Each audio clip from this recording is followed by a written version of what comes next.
Okay, in this video, we're continuing our discussion of ARC Section 90A, and that's regarding the review of financial statements. So, in the past few videos, and in this little series that we're going through, we've been discussing the accountant's review report and how the structure of the report, what needs to be included, and also modifications that need to be made in certain circumstances. So, in this particular video, we'll discuss what we need to do and how we need to communicate to management and others regarding fraud or non-compliance with laws and regulations that we may have found in our review. So, this is in ARC Section 90A.51.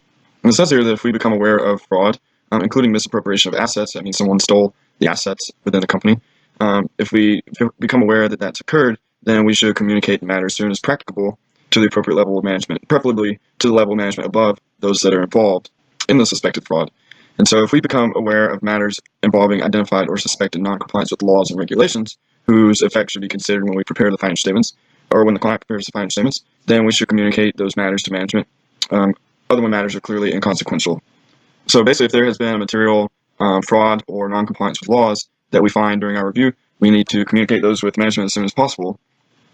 And if it turns out that that fraud or noncompliance with laws and regulations involves senior management, or it results in a material misstatement of the financial statements, then we need to communicate that matter directly to those charged with governance.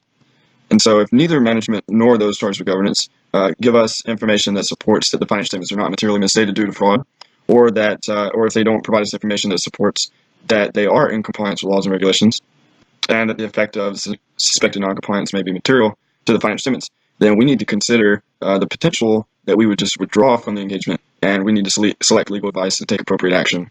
Because if there's fraud occurring at the company, it would be very difficult for us to get fully comfortable that there are not any adjustments that need to be made to the financial statements as required in our objective. And we certainly do not want to be associated with companies or people who are committing fraud. So we need to take those findings very seriously and communicate them with management or those charged with governance as appropriate, and consider what we need to do as well.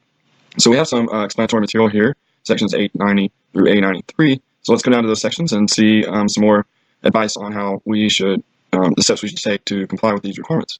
Okay, so now we're down in explanatory material regarding communicating to management and others regarding fraud or noncompliance with laws and regulations.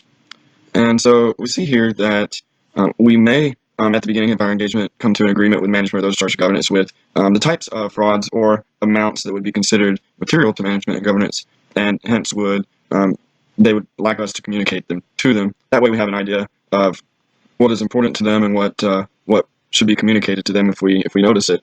And the items that we could tell them might be the act of identified or suspected noncompliance, the circumstance of its occurrence, and the effect on the financial statements. So these three things would help them understand what's happening and what to do about it, and decide what to do about it. So this one here says that we only need to consider communicating frauds or noncompliance that we come across, only consider communicating those to management or to those charged with governance. And so we don't really have a responsibility or an ethical obligation or a legal obligation to tell anyone else about what we found. However, we might have a duty to disclose to parties outside the entity in order to comply with certain legal and regulatory requirements. We might have to disclose those to a successor accountant when management has given permission for the communication of that information to the successor accountant, and also maybe in response to a subpoena, we might have to provide that information. And so if that situation comes up, we might find it appropriate to consult legal counsel.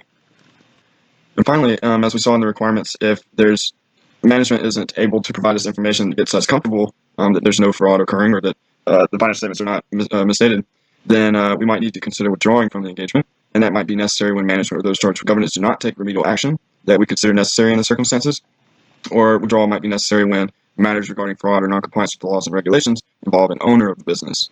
So when we're deciding on whether to withdraw from the engagement, we should consider legal advice. So we see there's not a hard and fast rule about we should withdraw in X circumstance from the standards here. It's more of a legal determination.